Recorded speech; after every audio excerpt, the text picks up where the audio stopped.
natin tabing mga kaibigan, lawyers environmentalists Lawyers environmentalists seek SC action over flood control anomalies. Ito ay article ng Philstar Global mga kaibigan. Several lawyers and environmentalists filed a protective writ seeking to hold government agencies and private contractors accountable for alleged anomalies in flood control projects and the resulting widespread environmental damage across the Philippines. So pinapayuhan, hindi pala pinapayuhan. Ano tawag doon? Yung sinabi ko kanina. Parang kinukumbinse, parang ganun ba? Basta may tawag na nakalimutan ko eh. Hinihikayat yun. Hinihikayat ng ilang mga lawyer at environmentalist na panagutin ang mga accountable dito sa mga corruption na nangyayari dahil sa mga flood control project na yan, Diyos ko. In a petition filed before the Supreme Court on Thursday, September 11, the petitioners are seeking to compel the Office of the President, Congress, and other government agencies along with government contractors to address severe environmental degradation. Dahil sa mga project na kay papangit, katulad nila, ay syempre naapektuhan na rin yung ating kalikasan. Kaya naman ayun. Diba iba na tunog ko ngayon pagpagod na pagod eh. No? The petition asserts that long years of neglect and willful destruction have led to brutal environmental degradation. Dahil sa corruption! A writ is a legal remedy for those individuals whose constitutional right to a balanced and healthful ecology is violated or threatened. Yun yung writ. Such a violation could be deemed an unlawful act or omission of a public officer, private individual, or entity involving environmental damages that prejudices the life, health, and property of residents. In the plea, the petitioners asked the High Court to compel the President to exercise control over government agencies to order a massive environmental cleanup and disclose to create a master plan for flood control. Actually, meron tayong parang flood control master plan dati pero pinatigil ni Duterte. Diba? Nakalimutan ko yung tawag eh. Pero meron tayong master plan from, I'm not sure kung other country or basta organization siya, and pinatigil yung project na Project Noah ata, pinatigil ni Duterte. Wisit.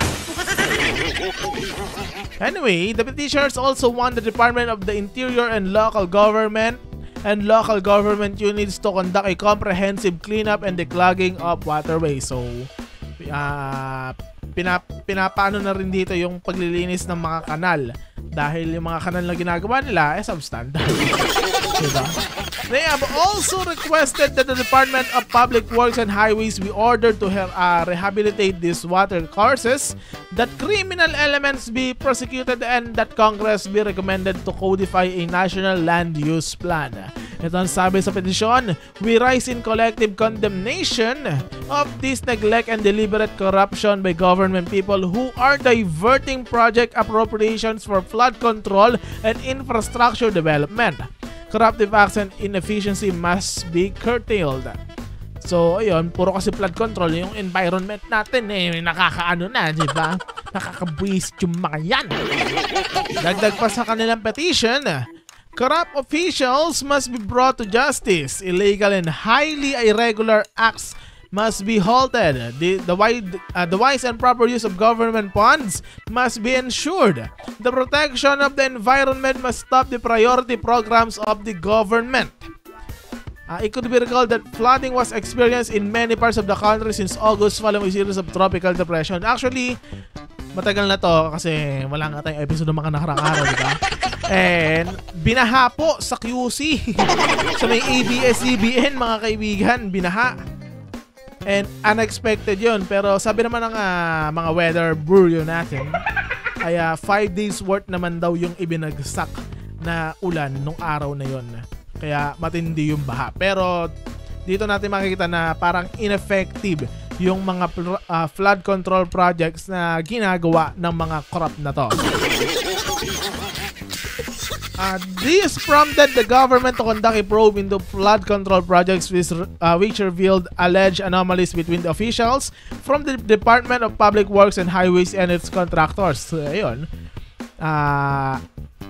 Isang part dito yung DPWH dahil sa kanila parang dumadaan yung mga kayamanan. Diba? Yan. Mga kuha ng kuha, dukot ng dukot, di ba? Mga nagsusubi ng pera. On September 11, the DPWH filed graft cases against several of these officials and contractors before the Office of the Ombudsman. So, marami na pong kinasuhan ang DPWH.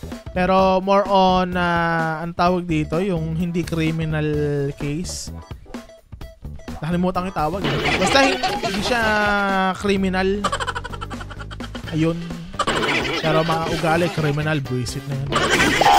Diba? Ano po masasabi nyo dyan na kaibigan na sa panghihikayat ng mga lawyers at environmentalists na umaksyon na ang Supreme Court, mga kaibigan, na yung Supreme Court para sa mga kapabayaan sa flood control projects? Comment down below.